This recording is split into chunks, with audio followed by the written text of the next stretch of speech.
continue with our last talk of today from Eva Constantaras. And Eva is Internews data journalism advisor, where she specializes in building data journalism teams in developing countries, ranging from Latin America, Asia, the Middle East, and Africa. On topics also mentioning broken foreign aid, food insecurity to extractive industries, and public health. According to Eva, data journalist have a tremendous role to play as a public service watchdog. They can transform the flood of publicly available data into insights that facilitate citizen engagement in the democratic process. I'm personally very excited to also hear everything that Eva has to say on this topic. So I'm going to welcome her to the stage and then give you the word. Hi, Eva.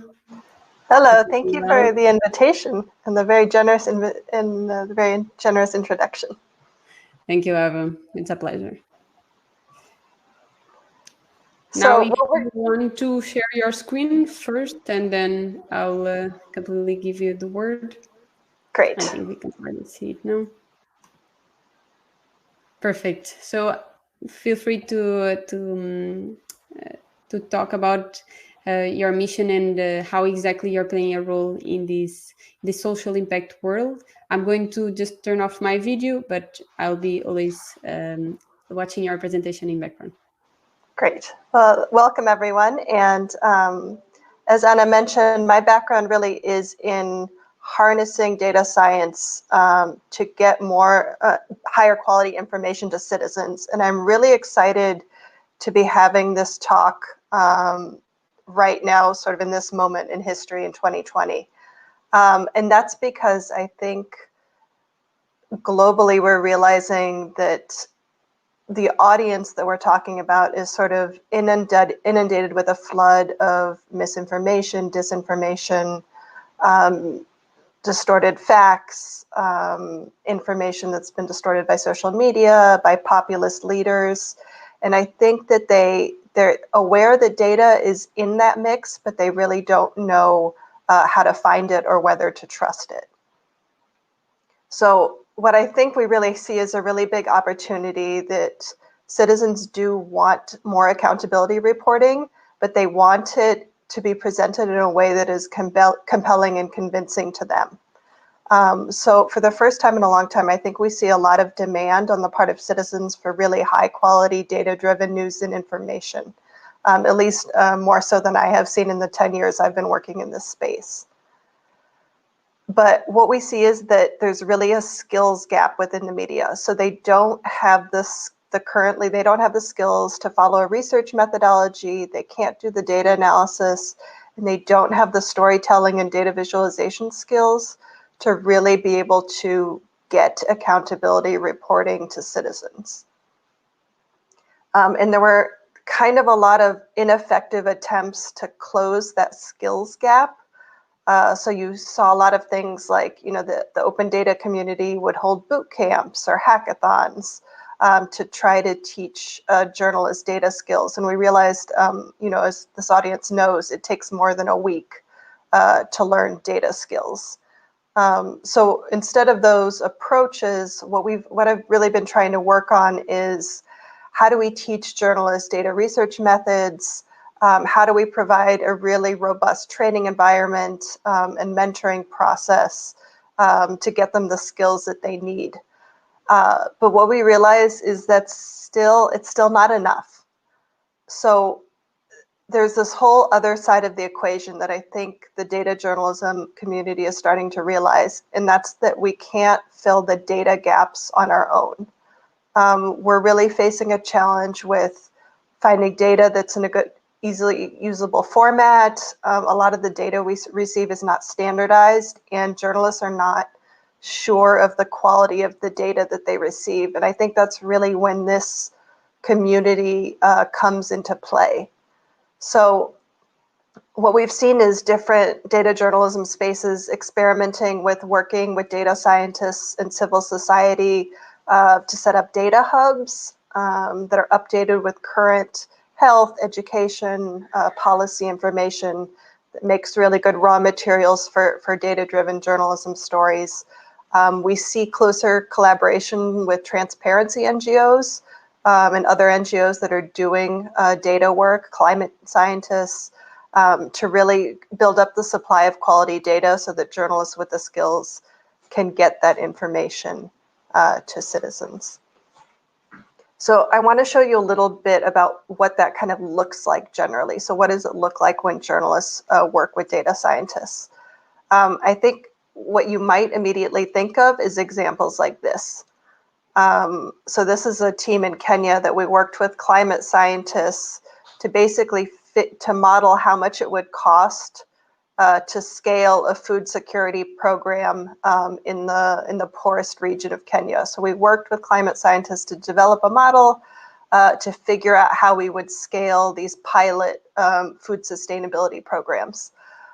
This story ran on the biggest Kenya nightly news program, the most watched nightly news program, and it actually got a food sustainability strategy passed through Congress.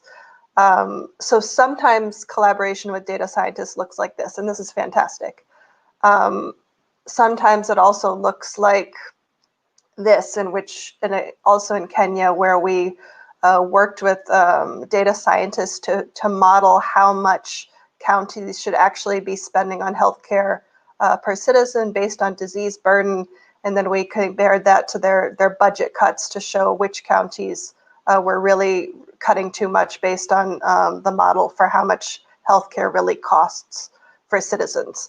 So these were two really big win stories, but I think they're the exception. And I think both journalists and the data scientists we work with are starting to realize that this is actually what most of the work we do with data scientists looks like. So if you see that group of teenagers on the left, those are our little budding data scientists. So this is Myanmar, and all the candidate lists for the last elections in Myanmar were published in different formats based on the region of the country. So we had to basically get these group of kids together in a hackathon to scrape and clean all of the candidate lists and extract all of the information from all these PDFs in different formats for us even to be able to do any reporting, any general reporting on who was running for elections in each region of the country. So this is actually sort of the heavy lifting that we need from data scientists. Often looks, much more like data extraction from PDFs.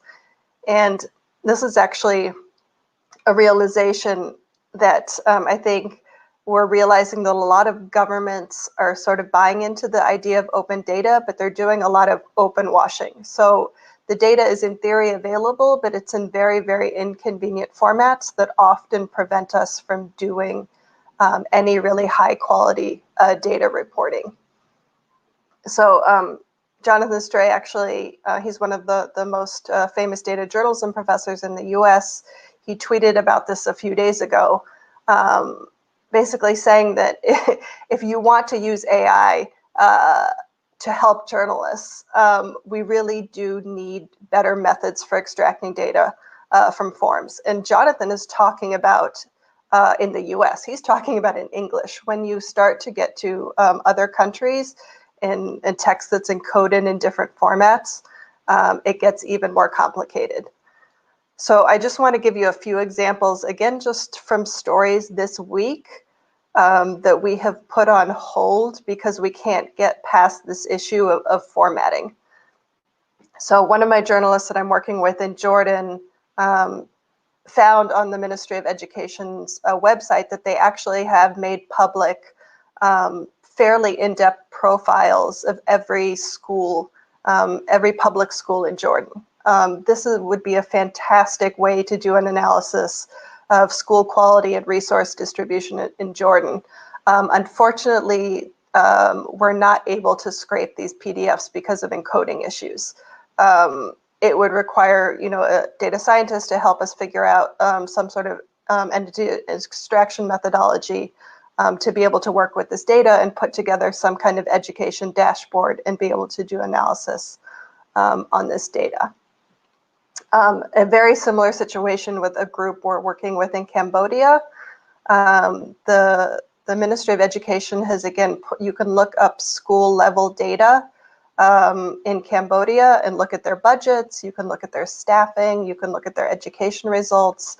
But there's no option to download this data. So we would need someone to develop a crawler to be able to pull out all of this data, historical and current, for us to be able to really assess how public schools are spending in their school system in Cambodia, where over half of the population, over half of the student population cannot pass a basic reading or math assessment test. So we know the school system is failing, and if we were able to access data like this, we could pinpoint where and why.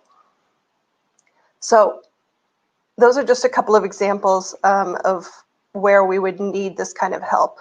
For us, successful collaboration with data scientists looks like, did we bring together people from different backgrounds?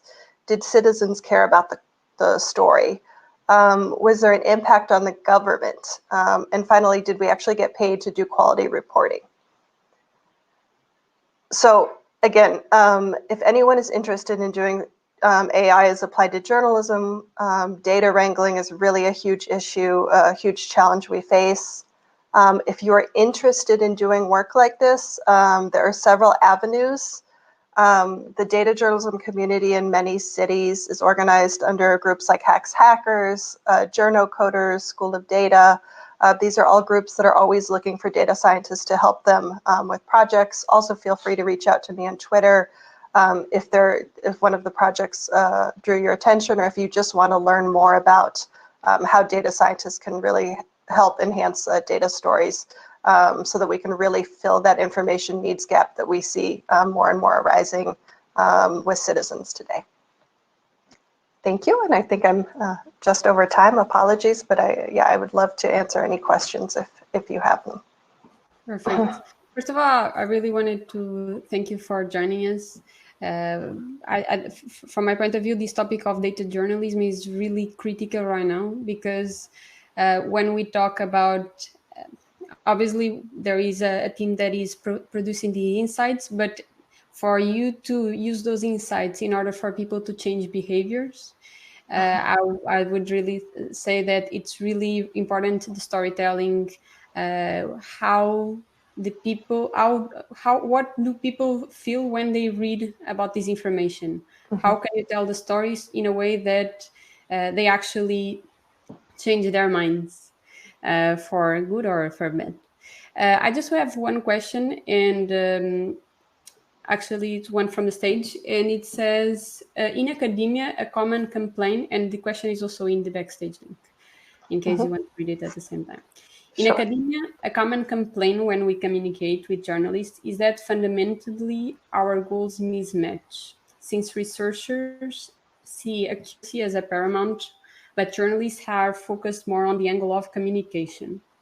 These goals should be able to work well together, but it seems like it's not often the case. Do you have any suggestions on what academia can do better to move forward? Yeah, I think we see that problem a lot, and what we try to encourage data journalists to do especially is to start to build a relationship with researchers, not to just call them after the research paper has come out and they need to write a headline story.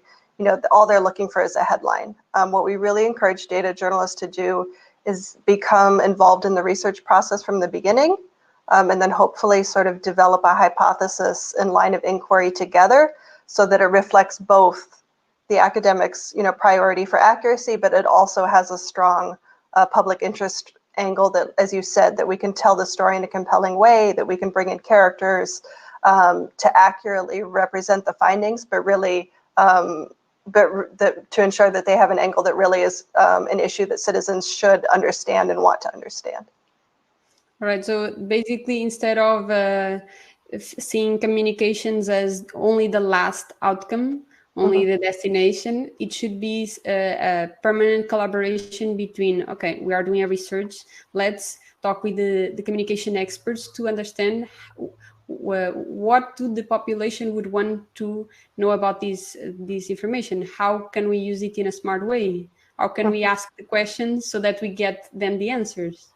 Exactly. So that was a very interesting point that you mentioned. And we also have another question from Ravina, which is, how does one tackle the problem of fake news? Is there a way that we can detect fake news with the help of AI? This question is a bit more technical, but maybe you can talk about the fake news in general, and how have you overcome this problem, or do you think that is affecting the work that you do? Sure. Yeah. No, there are lots of groups that are working on detecting fake news. I know Data Aurora just did a big study on misinformation in the Arab world around COVID-19. There are a lot of groups that are working on this, and that's actually sort of a beat on its own for data journalists, is investigating fake news, misinformation, disinformation. And I think that's actually one of the areas of data journalism that's really flourishing, and that they have had a lot of success in working with data scientists to identify a lot of these fake news, and also get them public attention, because Facebook is aware, Twitter is aware of a lot of it, but often it's not until a journalist reports it and it goes public that they actually pull down a lot of these sources of misinformation. So after the impact was already, after it had already an impact. Exactly. And then, yeah, it's in the public domain, and, then they feel embarrassed. So it's not like they weren't aware of the problem before, but they pull down all the associated groups once they get public pressure. So I think that's a really good way for, the data scientists and academics who are studying fake news to leverage their contacts with journalists to provoke a response on the part of a lot of these platforms. Exactly. So maybe in the solution for this problem that Ravina also brought out, it could even be, as you say, a collaboration between, again, the data journalist and the academia to also solve the problem. So when what we talked before was how the academia could provide the insights, so that, and then the step two, in collaboration with the journalist, how could you communicate those insights?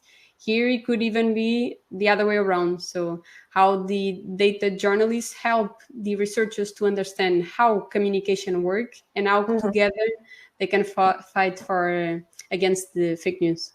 Exactly. And I think that's an area where hyperlocal is the best, because misinformation and disinformation, the platforms and the forums it takes can be really, really localized. And I think it's important that if you hear a lot about the US examples, but this happens in Sri Lanka and Myanmar, and it happens all over the world. So I think academics who have a regional focus, they're especially in demand for journalists who really want to show that this is a problem in their country.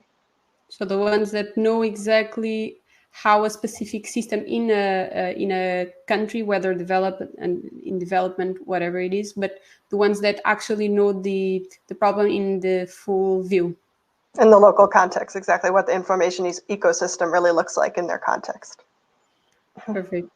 So thank you so much, Eva. I learned a lot with your presentation. I think everyone else also did. I wanted to really thank you for joining us and giving a different outlook on the applications also of data analysis, which is related to communications. And that's it. I just wanted to thank you for joining, and hope to collaborate with you soon. Thank you very much, and best of luck with the rest of the conference. Thank you.